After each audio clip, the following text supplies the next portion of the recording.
Hello friends. तो जैसा कि हम लोग अभी करेंट अफेयर्स पढ़ेंगे और करेंट अफेयर्स का मकसद होगा और टारगेट की अगर बात करें तो हम लोग बिहार शिक्षक भर्ती को टारगेट करेंगे और 71 बीपीएससी के लिए बहुत ही ज़्यादा इम्पोर्टेंट हो जाता है। तो चलिए हम लोग प्रारंभ करते हैं और ये हमारा जनवरी 2025 का ये करंट अफेयर्स हो जाता है। नेशनल और इंटरनेशनल इवेंट्स के संदर्भ में हम लोग यहाँ पर अपना स्टडी करेंगे। तो चलिए हम लोग देखते हैं, पहला प्रश्न यहाँ पर देखेंगे और पहला प्रश्न हो जाएगा, जनवरी 2025 में किस राज्य ने मुफ्त साइकिल योजना शुरू किया है ना। जनवरी 2025 में किस राज्य ने मुफ्त साइकिल योजना को शुरू किया? तो यहाँ पे 4 ऑप्शन है, बिहार, उड़ीसा, छत्तीसगढ़ और राजस्थान। तो यहाँ पे इसका आंसर जो है उड़ीसा हो जाएगा, बी आंसर हो जाता है, इसका आंसर बी हो जाएगा। जैसे में अगर हम लोग यहाँ पर देखिए तो देखिए कहता है कि उड़ीसा सरकार ने 9वीं से लेकर के 12वीं कक्षा की, है ना, 9वीं से लेकर के 12वीं कक्षा की छात्राओं के लिए यह योजना शुरुआत किया। किसने शुरुआत किया? तो ये उड़ीसा की सरकार के द्वारा यह शुरुआत किया गया है कि मुफ्त साइकिल योजना यह प्रारंभ किया गया उड़ीसा सरकार के द्वारा। किस क्लास के बच्चों को यह साइकिल योजना का लाभ मिलेगा? तो 9वीं से 12वीं कक्षा की छात्राओं के लिए यह योजना शुरुआत किया गया और उन्हीं बच्चों को इसका बेनिफिट मिलेगा। कहता है कि जिसमें 2.5 लाख साइकिल क्या किया गया? वितरित किया गया यहाँ पर। चलिए अगला प्रश्न हम लोग यहाँ पर देखेंगे। नेक्स्ट हमारा प्रश्न हो जाएगा 2 नंबर। कहता है कि जनवरी 2025 में किस शहर में भारत का पहला ड्रोन पोर्ट को शुरू किया गया? क्या बेंगलुरु में शुरू किया गया, क्या इसे हैदराबाद में शुरू किया गया, या गुवाहाटी में शुरू किया गया, या इसे नोएडा में शुरू किया गया? तो यहाँ पर हम लोग देखेंगे तो इसकी शुरुआत जो है बेंगलुरु में किया गया है। इसकी शुरुआत जो है बेंगलुरु में किया गया, इसका आंसर ए हो जाएगा।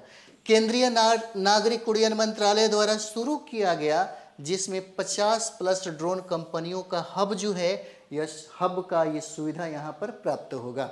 और इसको प्रारंभ किया गया कहाँ पे? तो बेंगलुरु में प्रारंभ किया गया है, इसको बेंगलुरु में।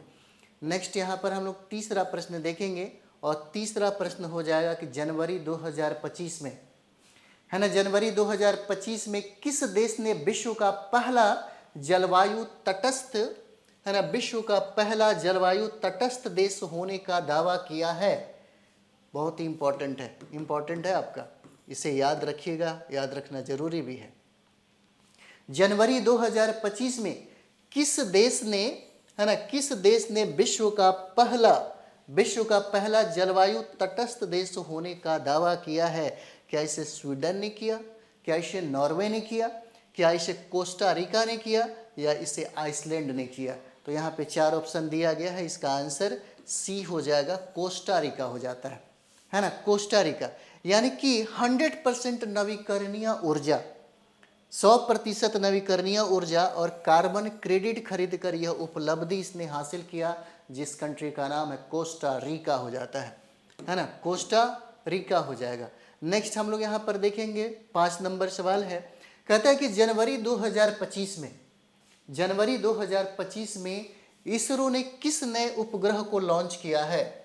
जनवरी 2025 में इसरो ने किस नए उपग्रह को लॉन्च किया है? देखिए हम लोग जो बहुत ही ज़्यादा इम्पोर्टेंट है, जनवरी, फरवरी, मार्च, अप्रैल, मई, जून, है ना, अभी मई तक चल रहे हैं, तो मई तक हमारे पास करेंट अफेयर्स जो है ना, जनवरी फरवरी, कम से कम हमें बिहार शिक्षक भर्ती के लिए 8 से लेकर के 12 महीनों का करंट अफेयर्स हमें पढ़ना होगा, है ना। करंट अफेयर्स कम से कम 1 साल का करंट अफेयर्स पढ़ना चाहिए। तो करंट अफेयर्स पे फोकस करिएगा, तब जाकर के आपका बहुत अच्छा मार्क्स आएगा। जैसे हम लोग बिहार शिक्षक भर्ती की बात करते हैं, है ना, टीआरई अगर 4.0 की बात कर लें, टीआरई 4.0 की बात करें, या यहाँ पर 71 बीपीएससी की अगर हम लोग बात करते हैं, तो बिना करंट अफेयर्स का हमारा रिजल्ट होगा भी नहीं, है ना, क्योंकि करंट अफेयर्स पढ़ना ज़्यादा ज़रूरी है। इसीलिए हमें एक सही तरीके से और सही और सटीक जो मैगजीन है उसको पढ़ना होगा। जैसे में 71 बीपीएससी वालों को लिए हम बताएंगे कि यहाँ पर प्रतियोगिता दर्पण पढ़िए, नहीं तो क्रॉनिकल पढ़ लीजिए, सबसे अच्छा ये मैगजीन होता है। और जो लोग न्यूज़पेपर पढ़ते हैं उनकी तो बात ही अलग है, निराला अंदाज है, क्योंकि इन बाकी लोगों की अपेक्षा उनका जो प्रश्न है ज़्यादा सही होने का संभावना होता है। क्यों संभावना होता है कि यदि वो न्यूज़पेपर डेली पढ़ते हैं तो 71 बीपीएससी में जो 30+ प्रश्न पूछे जाते हैं आपके करंट अफेयर्स में, वह गड़बड़ नहीं होगा। रोज का न्यूज़पेपर पढ़ते हैं और मंथली कोई भी मैगजीन अगर ले लें तो फिर उनका कोई प्रॉब्लम नहीं है। उनके लिए न्यूज़पेपर का पढ़ना ज़्यादा लाजमी है और साथ ही साथ कोई ना कोई मैगजीन का पढ़ना ज़्यादा ज़रूरी हो जाता है। जैसे TRE 4.0 की तैयारी करने वालों के लिए ज़्यादा ज़रूरी नहीं है ये सब चीज़ें, लेकिन यहाँ पे करंट अफेयर्स के लिए जो SPD आप पढ़ते हैं, है ना, SPD कोई देख लीजिए, मंथली SPD अगर आप देखते हैं तो बहुत अच्छा है ना। और यहाँ से सेलेक्टेड करना बहुत ज़्यादा ज़रूरी है, क्योंकि हमें यहाँ से, है ना, बहुत ज़्यादा डीपली भी नहीं पढ़ना होता है। आपके बिहार शिक्षक भर्ती में जो करंट अफेयर्स पूछा जाता है, बस आपको सामान्य जानकारी होनी चाहिए और इसकी समझ होनी चाहिए। जैसे जनवरी में क्या है, फरवरी में क्या है, मार्च में जो हम लोगों ने आपको अभी, है ना, अभी हम लोग बता रहे हैं। तो चलिए यहाँ पर अगला प्रश्न हम लोग यहाँ पर देखते हैं। अगला प्रश्न हो जाएगा जनवरी 2025 में। जनवरी 2025 में इसरो ने किस नए उपग्रह को लॉन्च किया है? किसको लॉन्च किया है? कौन सा वह उपग्रह है? क्या GSAT-3 हो जाएगा, या राइससेट, है ना, 3A हो जाएगा, या OceanSat-4 हो जाएगा, या यहाँ पे INSAT-3DC हो जाएगा? तो यहाँ पे अगर हम लोग आंसर की बात करें तो यहाँ पे D आंसर हो जाएगा इसका, INSAT-3DS हो जाएगा, है ना। और यह मौसम विभाग और आपदा प्रबंधन के लिए समर्पित उपग्रह है, जिसकी जानकारी और जिसकी सूचना इसी उपग्रह के द्वारा, है ना, लोगों तक पहुंच जाती है। और इसी के बारे में कहता है कि जनवरी 2025 में इसरो ने एक नए उपग्रह को लॉन्च किया जिसका नाम है INSAT-3DS। इंपॉर्टेंट है ना। जैसे साइंस टेक की अगर हम लोग बात करते हैं, साइंस टेक की, है ना, तो साइंस टेक आपको पता है कि सबसे ज़्यादा आपके बीपीएससी में ये प्रश्न पूछता है। जैसे 70-71 बीपीएससी हम लोग देते हैं, है ना। आप देखते हैं 70 बीपीएससी में पूछा गया सवाल था, तो 71 बीपीएससी में भी साइंस टेक से लगभग 5 प्रश्न जो है ये पूछे जाते हैं। 4 से 5 प्रश्न निश्चित तौर पे पूछे ही जाते हैं। चलिए आगे हम लोग देखते हैं, अगला प्रश्न देखेंगे। नेक्स्ट हो जाएगा यहाँ पे, और बिल्कुल ये, है ना, बिल्कुल ये जुगाड़ किया गया है आपके लिए, ताकि बिहार शिक्षक भर्ती की तैयारी करने वाले, है ना, और 71 बीपीएससी की तैयारी करने वाले विद्यार्थियों को ज़्यादा, है ना, मतलब वो ताम झाम ना करना पड़े, एकदम लग जाइए तो लग जाइए। अगर पढ़ना है तो बिल्कुल सीरियस होकर के पढ़िए, है ना, टाइम पास नहीं करना चाहिए, है ना। इस 2-3 महीनों के अंदर में बहुत सारा चीज़ सेटल होने वाला है। अगर जैसे में आप चाहते हैं कि बिहार शिक्षक भर्ती में हम अपना कन्फर्म कर ले तो कन्फर्म कर सकते हैं, अगर आप चाहते हैं तो, है ना। 2-3 महीने के अंदर में सिर्फ दिमाग में यही चलाइए कि हमको किसी तरह कंप्लीट करना है। अगर शिक्षक बनना है तो सिर्फ वही शिक्षक वाली बातें दिमाग में घूमते रहना चाहिए। अगर 71 बीपीएससी में SDM DSP या कोई भी सीट को कंफर्म करना चाहते हैं तो आपके दिमाग में इतना चलना चाहिए कि भाई यही करना है, यही करना है, यही करना है। सारा जो काम धाम है उस सबको छोड़ दीजिए। जो भी है आलतू फालतू जो चीज़ें हैं, जो टाइम बर्बाद करता है, उन सब चीज़ से दूरी बना लीजिए, क्योंकि कोई ना कोई है जो आपका इंतज़ार करता है। तो घर में माँ बाप का तो छोड़ दीजिए थोड़ा देर के लिए, है ना, उनका जो है वो तो कट ही जाएगा, लेकिन आपका क्या होगा इस बात पर, है ना, ज़्यादा गौर करना चाहिए। क्या आपके पास अच्छा टाइम है, और इस टाइम का कम से कम यूज ज़रूर करिए। अगर 2-3 महीने अगर आप काम कर लें तो रिजल्ट में कोई बड़ी बात नहीं होता है, रिजल्ट आता ही आता है ना। चलिए, तो करंट अफेयर्स पे आप लोग फोकस करिए अच्छे तरीके से। जनवरी 2025 में किस IIT ने भारत का पहला क्वांटम कंप्यूटर, है ना, विकसित किया है ना। क्या है, कहता है कि भारत का पहला क्वांटम कंप्यूटर विकसित किया गया कब? जनवरी 2025 में। कौन IIT ने इसको बनाया, इजाद किया? क्या IIT बम्बे होगा, या IIT मद्रास होगा, या IIT दिल्ली होगा, या IIT कानपुर होगा? तो यहाँ पे इसका आंसर IIT मद्रास हो जाता है। यहाँ पर देखेंगे तो 50 क्यूबिट क्षमता वाला यह कंप्यूटर साइबर सुरक्षा और मौसम पूर्वानुमानों में उपयोगी होगा। ये जो IIT मद्रास वालों ने जो तैयार किया है ना, यह भारत का पहला क्वांटम कंप्यूटर विकसित किया है इन लोगों ने, जिसका हमें बेनिफिट जैसे साइबर सुरक्षा से हमें निजात दिलाएगी, और साथ ही साथ हमें मौसम पूर्वानुमानों की जानकारी भी जो है यहाँ से हमें प्राप्त कराया जाएगा, जो इम्पोर्टेंट है आपके लिए। चलिए नेक्स्ट यहाँ पर हम लोग देखेंगे 7 नंबर सवाल है, और यहाँ पर कहता है ऑस्ट्रेलियन ओपन 2025, है ना, ऑस्ट्रेलियन ओपन 2025 में पुरुष एकल का खिताब किसने जीता, है ना, पुरुष एकल का खिताब कहता है, महिला एकल का खिताब पूछेगा, इंपॉर्टेंट है। यहाँ से टेनिस के संदर्भ में प्रश्न पूछे जाते हैं, जैसे बीपीएससी में देखिएगा तो 5 प्रश्न 6 प्रश्न पूछे जाते हैं सिविल सर्विस में। तो खेल से हमेशा प्रश्न पूछा जाता है, जिनका खेल में ज़्यादा रुचि है उनको कोई प्रॉब्लम नहीं होगा, आराम से बन जाता है ना। लेकिन बहुत सारा सेक्टर है, बहुत सारा क्षेत्र है खेल जगत का, है ना। किसी लोगों का कभी कभी क्रिकेट में ज़्यादा रुचि हो तो फुटबॉल में नहीं होता, फुटबॉल में ज़्यादा रुचि हो तो टेनिस में नहीं होता। लेकिन आजकल प्रश्न जो है क्रिकेट के संदर्भ में नहीं पूछा जाता, है ना, इस बात को याद रखिएगा। ऑस्ट्रेलियन ओपन 2025 में पुरुष एकल का खिताब किसने जीता? क्या यह खिताब नोवाक जोकोविच के द्वारा जीता गया, या यह खिताब कार्लोस अल्कराज के द्वारा जीता गया, या यहाँ पे जानिक सिनर के द्वारा जीता गया, या डेनियल मेदवेदेव के द्वारा जीता गया? तो यहाँ पर देखिए ये जो 4 ऑप्शन दिया गया है, इसमें जानिक सिनर ने इस खिताब को जीता है। जानिक सिनर ने, कौन सा? तो ऑस्ट्रेलियन ओपन 2025 का पुरुष एकल का खिताब जो है यह जानिक सिनर ने इसको जीता। और ये 20 वर्ष के हैं, 20 वर्ष के ये सिनर ने यह खिताब जीतने वाले सबसे कम उम्र के खिलाड़ी बने हैं, सबसे कम उम्र के खिलाड़ी बने हैं। और ये इन्होंने जीता कौन सा खिताब? तो ऑस्ट्रेलियन ओपन 2025 का पुरुष एकल का खिताब इन्होंने जीता है। इंपॉर्टेंट हो जाएगा। चलिए नेक्स्ट यहाँ पर हम लोग देखेंगे अगला सवाल। कहता है कि जनवरी 2025 में किस भारतीय ने, जनवरी 2025 में किस भारतीय ने विश्व बैडमिंटन चैंपियनशिप को जीता, है ना? किस भारतीय ने विश्व बैडमिंटन चैंपियनशिप जीता? क्या पीवी सिंधु ने यह जीता, या साइना नेहवाल ने जीता, या लक्ष्य सेन ने जीता, या किदाम्बी श्रीकांत के द्वारा जीता गया?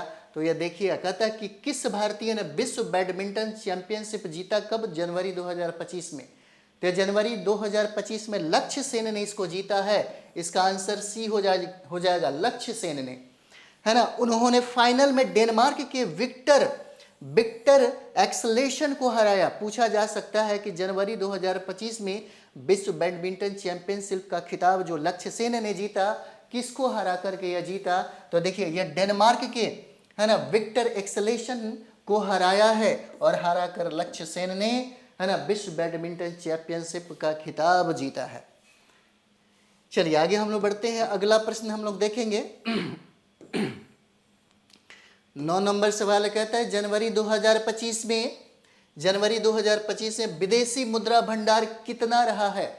इंपॉर्टेंट है ये, है ना, बहुत इंपॉर्टेंट है। कहता है कि जनवरी 2025 में भारत का विदेशी मुद्रा भंडार कितना रहा है? क्या 600 बिलियन डॉलर था, क्या 650 बिलियन डॉलर रहा, या 700 बिलियन डॉलर रहा, या यहाँ पे 750 बिलियन डॉलर रहा? तो यहाँ पर देखिएगा 650, यानी कि 650 बिलियन डॉलर रहा है। जनवरी 2025 में भारत का विदेशी मुद्रा भंडार कितना? 650 बिलियन डॉलर रहा है। सॉफ्टवेयर निर्यात और एफडीआई में वृद्धि के कारण भंडार बढ़ा है ना। इसको याद करने का एक तरीका है, रटना कुछ भी नहीं है, मत रटिए। जैसे में आप न्यूज़पेपर पढ़ते हैं तो बहुत ऐसे पेज होते हैं जिस पे आप लिख करके, है ना, रिवीजन कर सकते हैं। तो जब भी आपको लगे कि हमको इसको 1 बार 2 बार लिख देना चाहिए, तो आप लिख लीजिए विदेशी मुद्रा भंडार कितना है। विदेशी मुद्रा भंडार कितना है? कितना? तो 650, है ना, बिलियन डॉलर लिख लीजिए, है ना, USD। बस हो गया। इतना 2 बार 3 बार लिख लेते हैं तो आपको हमेशा याद रहेगा, है ना। इस तरह से लिखते चलिए, रटना नहीं है, रटिएगा तो बहुत समय लग जाएगा। जनवरी 2025 में, है ना, जनवरी 2025 में जीएसटी संग्रह कितना रहा है? जनवरी 2025 में जीएसटी संग्रह कितना रहा है? क्या 1.5 लाख करोड़ रहा, क्या 1,75 करोड़ रहा, या 2 लाख करोड़ रहा, या 2.25 लाख करोड़ रहा? कितना रहा है ना, कितना रहा है? तो यहाँ पे आंसर इसका बी हो जाएगा, 1.75 लाख करोड़ हो जाएगा। यह अब तक का दूसरा सबसे अधिक मासिक संग्रह हो जाता है। मासिक संग्रह यह अब तक का दूसरा सबसे बड़ा, है ना। पूछा जा सकता है कि 2025 में जीएसटी संग्रह कितना रहा है भारत का? तो 1.75 लाख करोड़ हो जाएगा, है ना, 75 लाख करोड़ हो जाता है। नेक्स्ट हम लोग यहाँ पर देखेंगे अगला प्रश्न जो है ना, कहता है कि जनवरी 2025 में किस राज्य ने प्लास्टिक मुक्त घोषित किया है। मोस्ट इंपॉर्टेंट हो जाएगा आपका। जनवरी 2025 में है ना, जनवरी 2025 में किस राज्य ने प्लास्टिक मुक्त घोषित किया है। क्या सिक्किम राज्य ने इसे घोषित किया, क्या इसे गोवा के राज्य ने घोषित किया, क्या इसको है ना हिमाचल प्रदेश के राज्य ने घोषित किया, क्या इसे केरल के राज्यों के द्वारा घोषणा की गई। तो यहाँ पे आंसर देखिए सिक्किम हो जाएगा, सिक्किम हो जाएगा। यानी कि राज्य ने 100% बायोडिग्रेडेबल पैकेजिंग अपनाई है। यहाँ पे किसने, तो सिक्किम ने। ये भी प्रश्न पूछा जा सकता है कि भारत का वह कौन सा राज्य है जो 100% बायोडिग्रेडेबल पैकेजिंग को अपनाया है, तो ये सिक्किम हो जाएगा। और सिक्किम ने जनवरी 2025 में प्लास्टिक मुक्त की घोषणा की है, सिक्किम के द्वारा किया गया। चलिए नेक्स्ट यहाँ पर हम लोग देखेंगे जनवरी 2025 में, जनवरी 2025 में किस जानवर को IUCN रेड लिस्ट से हटाया गया है। जनवरी 2025 में किस जानवर को है ना, किस जानवर को IUCN रेड लिस्ट से हटाया गया है। क्या एशियाई शेर को हटाया गया, क्या बंगाल टाइगर को हटाया गया, क्या ग्रेट इंडियन बस्टर्ड को हटाया गया, या एक सिंग वाला गैंडा को हटाया गया। तो इसका आंसर डी हो जाएगा, एक सिंग वाला गैंडा को हटाया गया है रेड लिस्ट से, इसका आंसर डी हो जाएगा। असम और पश्चिम बंगाल में देखेंगे हम लोग, तो असम और पश्चिम बंगाल में संरक्षण के प्रयास यहाँ पर सफल रहे हैं। किसके लिए, तो एक सिंग वाला गैंडा के लिए है ना, एक सिंग वाला गैंडा के लिए रहा है। नेक्स्ट हम लोग यहाँ पर देखेंगे अगला सवाल है जनवरी 2025 में, जनवरी 2025 में किस भारतीय विश्वविद्यालय ने आर्टिफिशियल इंटेलिजेंस में नया कोर्स को शुरू किया। आपके लिए मोस्ट इंपॉर्टेंट हो जाएगा। जनवरी 2025 में किस भारतीय विश्वविद्यालय ने आर्टिफिशियल इंटेलिजेंस में नया कोर्स को शुरू किया है। क्या दिल्ली विश्वविद्यालय के द्वारा इसकी शुरुआत की गई, क्या इसकी शुरुआत JNU के द्वारा किया गया, या बनारस हिंदू विश्वविद्यालय के द्वारा इसकी शुरुआत की गई, या जादवपुर विश्वविद्यालय ने आर्टिफिशियल इंटेलिजेंस में एक नए कोर्स को लागू किया है। तो यहाँ पे इसका आंसर हो जाएगा बनारस विश्वविद्यालय है ना, बनारस विश्वविद्यालय ने है ना AI आर्टिफिशियल इंटेलिजेंस में एक नया कोर्स को शुरू किया गया, बनारस हिंदू विश्वविद्यालय। यह कोर्स AI एथिक्स और साइबर सुरक्षा पर केंद्रित होगा। यह प्रश्न पूछा जा सकता है कि बनारस हिंदू विश्वविद्यालय में जब आर्टिफिशियल इंटेलिजेंस में एक नया कोर्स को लॉन्च किया गया, इसका लक्षित क्या रहेगा, केंद्रित क्या रहेगा। तो ये देखिए AI एथिक्स और साइबर सुरक्षा हो जाता है इसका, है ना। नेक्स्ट हम लोग यहाँ पर देखेंगे 14 नंबर, जनवरी 2025 में है ना, जनवरी 2025 में किस भारतीय वैज्ञानिक को नोबेल पुरस्कार मिला है। जनवरी 2025 में कहता है कि किस भारतीय वैज्ञानिक को नोबेल पुरस्कार मिला है। बहुत ही इंपॉर्टेंट है यहाँ पे। क्या डॉक्टर रघुराम राजन को मिला, क्या डॉक्टर सुब्रमण्यम चंद्रशेखर जी को मिला, या डॉक्टर अजय सूद को मिला, या डॉक्टर अनिल काकोडकर को मिला है। ABCD है ना, याद रखना जरूरी है, मोस्ट इंपॉर्टेंट है। मैंने कहा कि जनवरी 2025 में प्रश्न है कि किस भारतीय वैज्ञानिक को नोबेल पुरस्कार दिया गया। तो यहाँ पे डॉक्टर रघुराम राजन हो जाते हैं, इसका आंसर ए हो जाएगा। और यहाँ पर देखेंगे कि अर्थशास्त्र में वैश्विक वित्तीय स्थिरता पर शोध के लिए इनको यह नोबेल जो है, यह नोबेल इनको दिया गया। चलिए नेक्स्ट यहाँ पर हम लोग देखेंगे जनवरी 2025 में किस बीमारी के लिए है ना, किस बीमारी के लिए भारत ने नया टीका विकसित किया है। मोस्ट इंपॉर्टेंट है। जनवरी 2025 में, जनवरी 2025 में किस बीमारी के लिए भारत ने नया टीका को विकसित किया। तो किसकी, कौन सी बीमारी के लिए विकसित किया है। क्या डेंगू के लिए इसको विकसित किया, क्या इसे मलेरिया के लिए विकसित किया, क्या इसे TB के लिए विकसित किया, या HIV के लिए विकसित किया, किसके लिए। तो यहाँ पे इसका आंसर डेंगू हो जाएगा, डेंगू है ना। ICMR और सीरम इंस्टीट्यूट द्वारा संयुक्त रूप से है ना इस टीका को बनाया है। किसने, ICMR और सीरम इंस्टीट्यूट के द्वारा संयुक्त रूप से इस टीका को विकसित किया है। किस बीमारी के लिए, तो डेंगू के लिए हो जाएगा, इसका आंसर ए हो जाता है। चलिए नेक्स्ट यहाँ पर हम लोग देखेंगे अगला सवाल, जनवरी 2025 में है ना। यहाँ पर देखेंगे हम लोग जनवरी 2025 में किस राज्य ने, मोस्ट इंपॉर्टेंट है, बहुत बीबीआई है, बहुत बीबीआई है, जनवरी 2025 में किस राज्य ने मुफ्त हेल्थ केयर योजना शुरू किया। मुफ्त हेल्थ केयर योजना किस राज्य ने इसकी प्रारंभ की है। क्या तमिलनाडु के द्वारा इसको प्रारंभ किया गया, क्या इसे आंध्र प्रदेश के द्वारा प्रारंभ किया गया, क्या इसे केरल के द्वारा प्रारंभ किया गया, क्या इसे कर्नाटक के द्वारा प्रारंभ किया गया। क्या, तो जनवरी 2025 में मुफ्त हेल्थ केयर योजना, और इसकी शुरुआत किया गया कर्नाटक सरकार के द्वारा। इसकी शुरुआत, इस योजना की शुरुआत कर्नाटक सरकार के द्वारा किया गया। आरोग्य कर्नाटक योजना के तहत 10 लाख परिवारों को इसका लाभ मिलेगा, है ना। चलिए नेक्स्ट यहां पर हम लोग देखेंगे 17 नंबर सवाल है, जनवरी 2025 में भारत ने किस नए मिसाइल का परीक्षण किया। जनवरी 2025 में भारत ने किस नए मिसाइल का परीक्षण किया। क्या अग्नि 6 का, है ना, अग्नि 6 का परीक्षण किया, या ब्रह्मोस 2 का परीक्षण किया, या प्रलय का परीक्षण किया, या निर्भय का परीक्षण किया। किसका परीक्षण किया है, तो यहाँ पे हम लोग आंसर देखेंगे तो इसका आंसर ए हो जाएगा, अग्नि 6 का परीक्षण किया गया। कहा जा रहा है कि 10,000 किलोमीटर की मारक क्षमता वाली यह मिसाइल परमाणु सक्षम है। परमाणु सक्षम है कितना, तो 10,000 किलोमीटर की मारक क्षमता यह रखता है अग्नि 6, है ना, जिसका परीक्षण जनवरी 2025 में किया गया।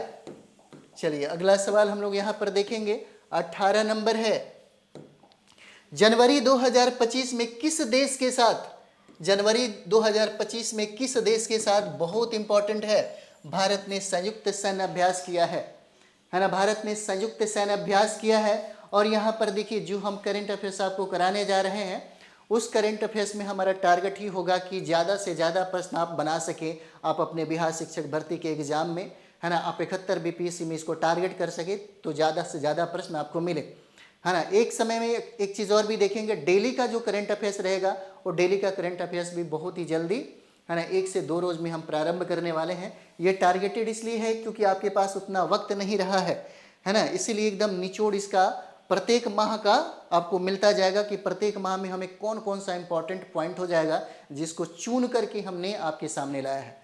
ठीक है, तो चलिए आप इसको जरूर याद रखिएगा, बहुत काम देगा आपके एग्जाम में। जनवरी 2025 में किस देश के साथ भारत ने संयुक्त सैन्य अभ्यास किया है।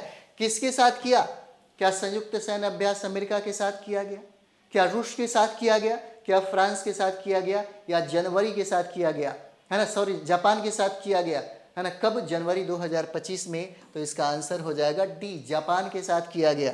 और देखिए धर्म गार्जियन 2025, ये भी पूछा जा सकता है कि धर्म गार्जियन 2025 नामक जो युद्ध अभ्यास है किन 2 देशों के मध्य हुआ, तो भारत और जापान हो जाएगा, है ना, भारत और जापान हो जाता है। इसका उद्देश्य हिंद सुरक्षा, है ना, हिंद प्रशांत सुरक्षा को बढ़ावा देना है ना। धर्म गार्जियन 2025 का ये उद्देश्य हो जाता है। चलिए नेक्स्ट हम लोग यहाँ पर करेंगे, जनवरी 2025 में किस भारतीय फिल्म ने गोल्डन ग्लोब जीता है। मोस्ट इंपॉर्टेंट है आपके लिए, है ना, जनवरी 2025 में किस भारतीय फिल्म ने गोल्डन ग्लोब जीता है। क्या पठान फिल्म ने इसे जीता, क्या जवान फिल्म के द्वारा, है ना, क्या जवान फिल्म के द्वारा या गोल्डन ग्लोब का पुरस्कार मिला, या समाधान फिल्म के द्वारा मिला, या शेरशाह ने इस पुरस्कार को प्राप्त किया है। तो इस पुरस्कार को प्राप्त किया समाधान ने, इसका आंसर सी हो जाता है ना। यानी कि सामाजिक एकता पर आधारित इस फिल्म को सर्वश्रेष्ठ विदेशी भाषा फिल्म का पुरस्कार मिला है। यहाँ पर अभी देखिए हमारे भारत में अच्छी एक चीज़ और भी देखते हैं, विदेशी जो फिल्म बनाते हैं बिल्कुल ऐतिहासिक परिदृश्य को लेके बनाते हैं, अधिकतर उन लोगों को जो है अवार्ड मिलता है। आप देखते हैं ऑस्कर अधिकतर किसको मिलता है, विदेशी फिल्मों को मिलता है। लेकिन हमारे भारत में कोई व्यक्ति अगर ऐतिहासिक दृष्टिकोण पे अगर रियल फिल्म बना दे तो, है ना, यहाँ के भारत के प्रधानमंत्री के द्वारा उसको कटिंग करवा दिया जाता है ना, यहाँ के पार्टियों के द्वारा उसको कट करवा के, है ना, उसको रिलीज करवाया जाता है। कोई टैक्स फ्री नहीं होता है, बल्कि विदेशी में आप देखेंगे तो वहाँ की सरकार टैक्स फ्री कर देती है। वहाँ के इतिहास को दिखाइए, जैसे फिल्म में बना हुआ था, भारत में फूले फिल्म बना हुआ था, ज्योतिबा फूले पर आधारित था, है ना। इस भारत में पहला उनकी जो पत्नी थी, जो शिक्षा खास करके महिलाओं के लिए, खास करके महिलाओं के लिए अगर किसी व्यक्ति ने इस जमीन से, इस धरती से अगर किसी ने आवाज़ उठाई होगी और महिलाओं के हक अधिकार के लिए शिक्षा की अगर बात की होगी तो सिर्फ एक ही महिला है जिनका नाम है सावित्री बाई फुले। बाकी किसी, आप देखिएगा ना यहाँ पर, आप देखिएगा जो भारतीय राष्ट्रीय नेताओं को जो हम लोग अपने दिल में बसा के रखते हैं, वो लोग भी महिलाओं के शिक्षा के लिए, है ना, काम कभी नहीं किया, कभी काम नहीं किया।